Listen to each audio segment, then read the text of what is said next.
Recently release ಆಗಿದ್ದು ಸಯ್ಯಾರ movie ನೋಡೋಕ್ಕೆ ಇಲ್ಲಿ ನೆಕ್ಸ್ಟ್ ಬರೋ ವಿಡಿಯೋಗಳೇ ಕಾರಣ. ನೋಡ್ಕೊಂಬರ್ರಿ.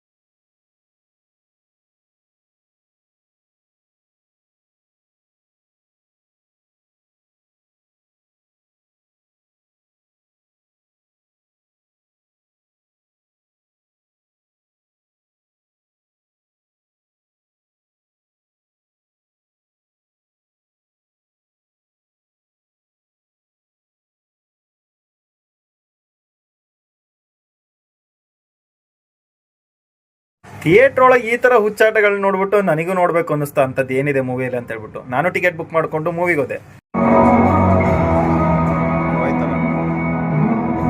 ಇನ್ಸ್ಟಾಗ್ರಾಮು ಯೂಟ್ಯೂಬಲ್ಲೆಲ್ಲ ಚಪ್ರಿ ಮತ್ತು ಜನ್ಜಿ ಕಿಡ್ಡಿಗಂತ ಮಾಡಿರೋ ಮೂವಿ ಅಂತ ಹೇಳ್ತಿದ್ರು. ಬಟ್ ನನಗೆ ಸ್ವಲ್ಪ ಡೌಟ್ ಇತ್ತು. ಮೂವಿ ನೋಡಿದ್ಮೇಲೆ ಕನ್ಫರ್ಮ್ ಆಯಿತು, ಅಲ್ಟ್ರಾ ಲೆಜೆಂಡ್ ಚಪ್ರಿಗಳಿಗಂತ ಮಾಡಿರೋ ಫಿಲ್ಮ್ ಇದು.